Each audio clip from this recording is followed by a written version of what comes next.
Hello বন্ধুরা, welcome to সালিদ by page. আজকে আপনাদের শিখাবো ক্রাশকে পটানোর 101টি উপায়। ক্রাশকে পটানোর উপায় নো ক্রাশকে পটানোর 101টি উপায়। কিভাবে ক্রাশকে প্রেমের জালে ফাঁসাবো, তাও আবার মাত্র 7 দিনে। শুভ কাজে এত দেরি কিসের? মাত্র 1 দিনে।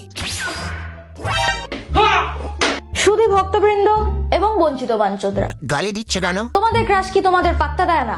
তোমাদের সব প্রচেষ্টায় বালি চাপা দিয়ে রোজ তোমাদের গাড় মারে। মারে এসব গোপন কথা আপনি জানলেন কিভাবে? তোমাদের জন্য আমি নিয়ে চলে এসেছি ক্রাশকে ইমপ্রেস করার কিছু অব্যর্থ টিপস। দ্রুত শুরু করা হোক। তো রুল নাম্বার 1, তোমার ক্রাশ তোমার মতোই একটা হিউম্যান বিইং। সে একটি পরি। তাই ক্রাশের সামনে আরেক রকম পিছনে আরেক রকম বিহেভ করা বন্ধ করো। আমি সামনে আর পিছনে একই ভাবে করতে পারি। অ্যাক্টিং রে পাগলা।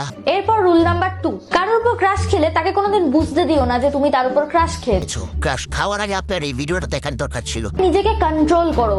সারাদিন ক্রাশকে হাই হ্যালো পাঠিয়ে ডিস্টার্ব করো না। ক্রাশ মেসেজ করলে সঙ্গে সঙ্গে রিপ্লাই দিও না। ক্রাশের মেসেজ পাওয়া তো সৌভাগ্যের ব্যাপার। ইগনোর করবো কেন? চোখ তো।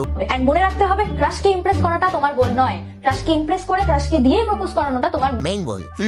একটা সেরিয়া আর নিজের আবার প্রপোজ করবো, তাও আবার এই চেহারা দিয়া। পহনের টিপস। আরে খুব সহজ কাজ, আমি শিখিয়ে দেবো। ভিডিওটা লাইক করো, একবার লাইক করে দেখো জাস্ট কত কিছু শেখাই। এটা গেল রুল নাম্বার 2, সেলফ কন্ট্রোল। এরপর ম্যাচ যা যেখানে খারাপ করে দিয়েছে পড়া দেখবো না। আর সালিদ ভাইয়ের ক্রাশ হলো শান্তি মারি।